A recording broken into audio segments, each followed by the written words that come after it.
Bien adieu. My name is Tessa. My journey began in 2009 when I was 17. We skipped to school. That I was 17 and clueless, never been to a third world country, had no experience with volunteering abroad, but still I skipped school and I packed my bags and went to Cambodia. So we did all the traditional stuff. We went to see the beautiful sunrise in Angkor Wat. We ate local food. We went to bargain at the local markets. But even those things kind of brought me out of my comfort zone. So I'm the only girl in a very traditional Chinese family, never allowed to stay out late, never allowed to stay over, and there I was on my bicycle navigating the crowded streets of Siem Reap. And I've been to Cambodia 15 times, and my mom still tells me, do not travel by bicycle. So yeah, beyond roughing it out, the trip really changed my life. Be seeing it up close and personal, you can't prepare for the shock and the emotion, when it made me painfully aware of the disparity and the reality that the people face there.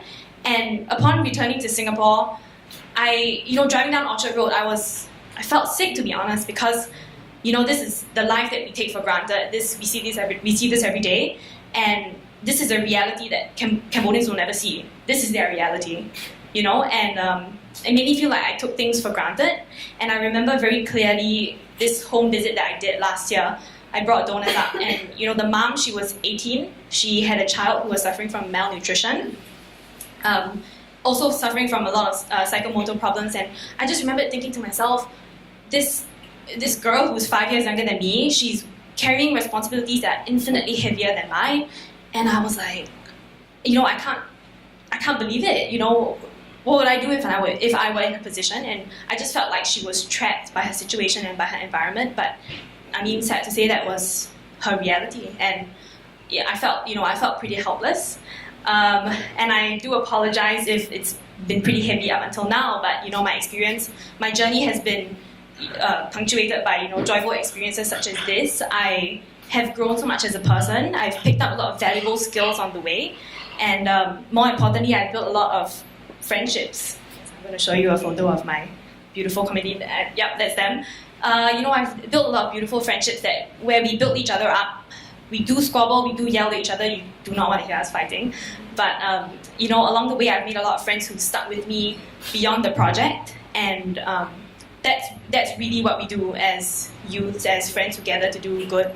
We build relationships, and we do recognize the importance of building hard infrastructure, buildings, equipment, medical facilities. But beyond that, one of the key success factors for our organization is actually building relationships.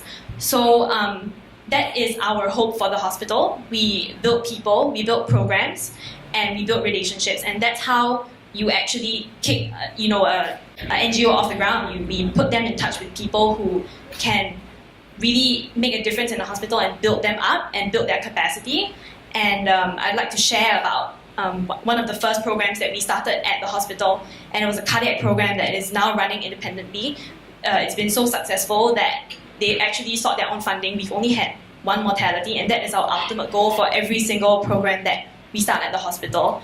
Actually, I attended a gala dinner last year, and it was just really great to see the progress that was happening in Cambodia, because they had a gala dinner and the beneficiary was the hospital, and the gala dinner was entirely supported by Cambodian locals and Cambodian corporations. And it's just great to see the people investing in their own country's future, which is the children.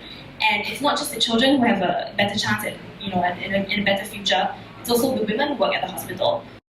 This is Pansy. She's a nurse and a family education coordinator, and she also does breastfeeding counseling for women in Cambodia. And she was actually invited to give a lecture on an online conference, an international online conference. And her lecture was 40 minutes, and it was in English. And it was just a really great feat for her, for someone who was educated in the Khmer language. Speaking English is worlds apart. So she covered some social issues, she covered some cultural beliefs about breastfeeding in Cambodia. This is Sinwon. She is a nurse, and when she's 27 this year, and when she was 2, her mom died in a landmine accident, and she's the fourth of 6 children, and her dad actually sent her away to a foster family. and she had to, it was the first time she was living alone. It was the first time she was living in a rented little house when she was doing her nursing course in Battambang, which is 170 km outside of Siem Reap.